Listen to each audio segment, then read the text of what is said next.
Hi friends, welcome to కొత్తగా చందమామ కథలు. ఈరోజు మనం అష్టపది అనే కథ చెప్పుకుందాం. పూరి జగన్నాథం సమీపంలో కుండు బిల్వం అనే గ్రామం ఉంది. ఆ గ్రామంలో నారాయణ భట్టు, కమలాబాయి అనే పేద దంపతులు ఉండేవారు. వారికి వరప్రసాదంగా కలిగిన కుమారుడికి జయదేవుడు అని పేరు పెట్టి ముద్దుగా పెంచుకుంటున్నారు. జయదేవుడు చిన్నప్పటి నుంచి భగవన్నామ సంకీర్తనం చేసుకుంటూ సమస్త విద్యల్లోనూ గొప్పగా ప్రకాశిస్తున్నాడు.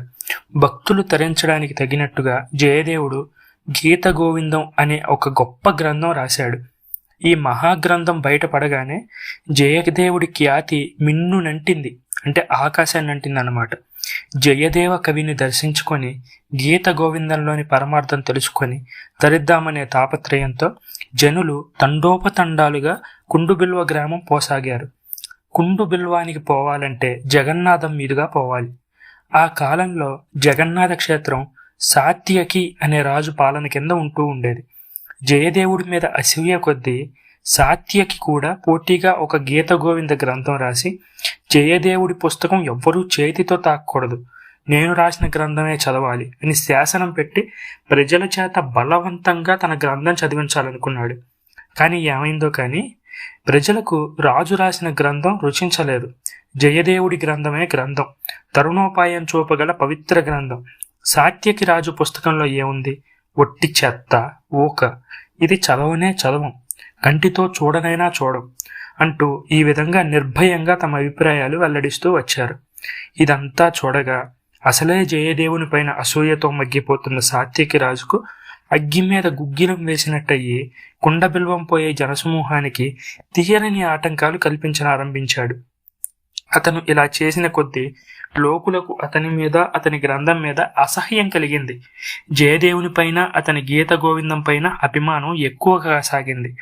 ఎలా అయినా తన గ్రంథమే అత్యుత్తమమైనదని నిరూపించడానికి సాత్యకి ఒక పరీక్ష పెట్టాడు. ఆ ఏర్పాటు ప్రకారం తన గ్రంథం, జయదేవుని గ్రంథం, జగన్నాథస్వామి పాదాల వద్ద ఉంచి రాత్రిపూట గుడి తలుపును మూసేశారు. మర్నాడు ఉదయమే వచ్చి చూడగా జయదేవుని పుస్తకం ఎక్కడ పెట్టింది అక్కడే ఉంది, చెక్కు చెదరకుండా. సాత్యకి రాజు గ్రంథం మట్టుకు గుడి వెలుపల దుమ్ములో పొర్లాడుతూ ఉంది. ఈ అవమానం భరించలేక సాత్యకి రాజుకు పిచ్చి పట్టినట్లయింది. జగన్నాథ స్వామిని నోటికొచ్చినట్లల్లా దూషించసాగాడు. అప్పుడు స్వామి ప్రత్యక్షమై, రాజా, నీకు నాపై ఉన్న భక్తి తక్కువది కాదు, కానీ అహంకారం అనేది మానవుడికి ఉండకూడని చెడు గుణాల్లో ఒకటి. నీకు పట్టి ఉన్న ద్వేషబుద్ధి వల్లనే నీపైన, నీ గ్రంథం పైన లోకానికి అసహ్యత పుట్టింది. కానీ నిన్ను అనుగ్రహించడానికే నేనిప్పుడు వచ్చాను.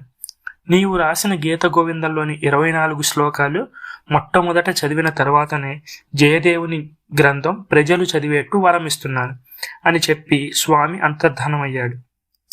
స్వామి మహిమ వలన సాత్యకి రాజు రచించిన గీతా గోవిందంలోని 24 శ్లోకాలు జయదేవుడి పుస్తకం ప్రారంభంలో కనిపించడం ప్రారంభించాయి.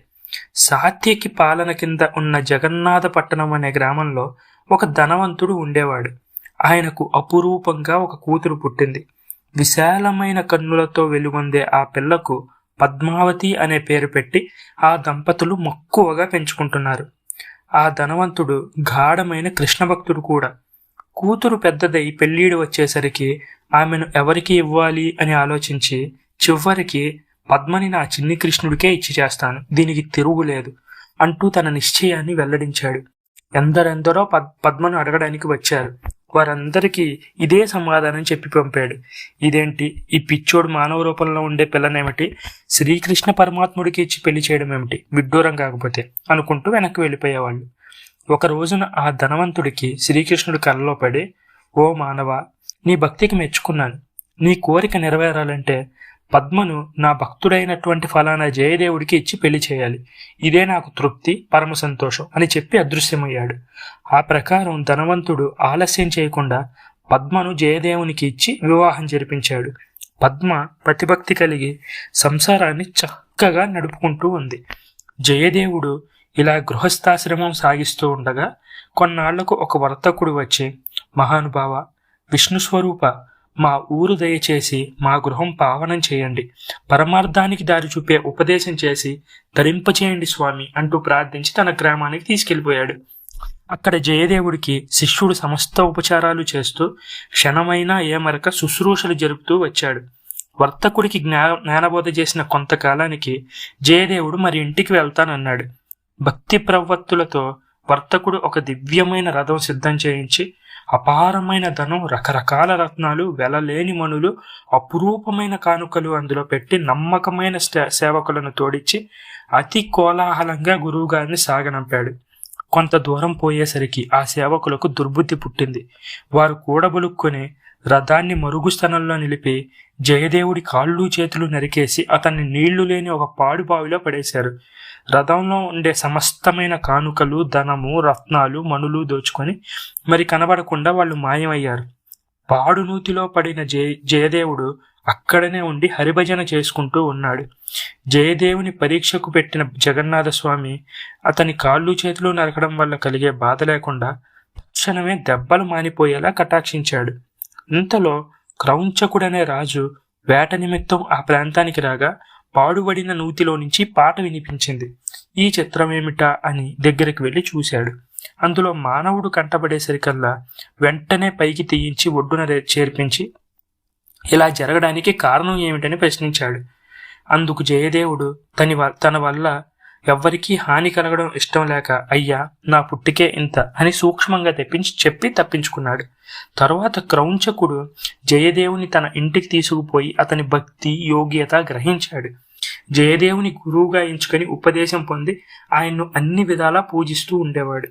ఇలా ఉండగా ఒకనాడు పరమభక్తుడైన జయదేవుడికి శ్రీకృష్ణుడు ప్రత్యక్షమై తిరిగి కాళ్ళు చేతులు వచ్చేలా అనుగ్రహించాడు. ఎప్పుడైతే జయదేవుడికి కాళ్ళు చేతులు తిరిగి వచ్చాయో ఆ క్షణంలోనే క్రౌంచకుడు, ఈయన కేవలం దైవమే కాని వేరు కాదు, పుణ్యం కొద్దీ ఈ స్వరూపంలో నాకు లభించాడు అని సంతోషించి శాశ్వతంగా జయదేవుణ్ణి తన మందిరంలో ఉంచేసుకోవాలని నిశ్చయించాడు.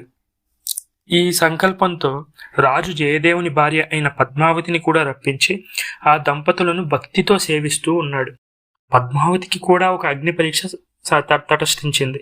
ఒకనాడు అంతఃపురంలో రాణి, పద్మావతి మరికొంతమంది స్త్రీలు కూర్చుని మాట్లాడుకుంటూ ఉండగా సేవకుడు వచ్చి, అమ్మ, అన్నయ్య గారు ఆకస్మికంగా కాలం చేశారట, ఆయనతో పాటు వదిన గారు కూడా సహగమనం చేశారట అని చెప్పింది. రాణి ఎంతగానో దుఃఖించింది. పద్మావతి ఊరుకోక సహగమనం అంటే తనకు గల అయిష్టతను సూచించింది. తనకు సహగమనం అసలు నచ్చదని చెప్పింది.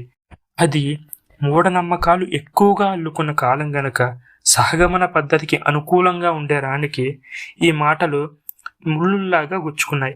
పద్మావతికి పరీక్ష పెట్టి బాగా గట్టిగా బుద్ధి చెప్పాలి అని దీక్షతో అదును కోసం కనిపెట్టుకుని ఉంది. ఒక రోజున రాజు గురువైన జయదేవుణ్ణి వెంట పెట్టుకుని వేటకు వెళ్ళాడు. ఈ తరుణం చూసి రాణి కుట్రపన్నింది. ఇంతలో రాణి పరివారంతో సహా అంతఃపురంలో ఉండగా ఒక సేవకుడు వచ్చి, అమ్మా, వేటలో ఒక పులి జయదేవుని పైన పడి ఎత్తుకుపోయింది అంటూ ఆతరంతో చెప్పాడు. ఈ మాట చెవిన పడిన వెంటనే పద్మావతి కన్నులు మూసి ప్రాణాలు వదిలింది. కొంచెం సేపటికల్లా రాజు వేట నుంచి తిరిగి వచ్చాడు. అంతఃపురంలో జరిగిన కుట్ర బయటికి వచ్చింది. ఆహా, ఎంత ఘోరం! దీనికంతటికీ కారణం నేనే అనుకుని తక్షణమే కొడుకునకు పట్టం కట్టి మంత్రులకు సేవకులకు అప్పగింతలు పెట్టి తను అగ్ని ప్రవేశం చేయడానికి కృతనిశ్చయుడయ్యాడు. ఈ పని చేయడానికి ముందుగా ఒక్కసారి గురువర్యుడైన జయదేవుడి వద్దకు వెళ్ళి ఆయనకు పాదాక్రాంతుడై, మహాత్మా, నేను చాలా పరమపాపిని, నా వల్ల ఇంత పాపం జరిగింది, నన్ను క్షమించమంటూ అంతఃపురంలో జరిగిన విషయాలన్నీ పూసగుచ్చినట్టు వెల్లడించాడు. జయదేవుడు చలించక, అంతా స్వామి కటాక్షమే అంటూ నిండు భక్తితో స్వామిని ఉద్దేశించి 24 అష్టపదులు జ్ఞానం చేసేసరికల్లా జగన్నాథుడు ప్రత్యక్షమై చనిపోయిన పద్మావతికి ప్రాణం పోశాడు. మహత్తరములైన ఈ అష్టపదులను ఎవరు గానం చేస్తారో వారికి ముక్తి కలుగుతుందని కూడా సెలవిస్తూ స్వామి అంతర్ధానమయ్యాడు. ఈ అష్టపదులతో కూడిన గ్రంథమే గీత గోవిందం. ఈనాడు భారతదేశమంతా అల్లుకొని భక్తజనులకు అమృతప్రాయంగా ఉంటుంది. చూశారు కదా, దేవుడి యందు భక్తిని కలిగి ఉంటే ఇలా మనందరికీ మేలు జరుగుతుంది. మనం అనుకోని విషయాలు కూడా మన జీవితంలో జరుగుతాయి. ఈ కథ మీకు నచ్చినట్లయితే దీన్ని లైక్ చేయండి, మీ ఫ్రెండ్స్ అందరికీ షేర్ చేయండి. అలాగే మన ఛానల్ని సబ్స్క్రైబ్ చేసుకోవడం మాత్రం అస్సలు మర్చిపోకండి. Thank you friends.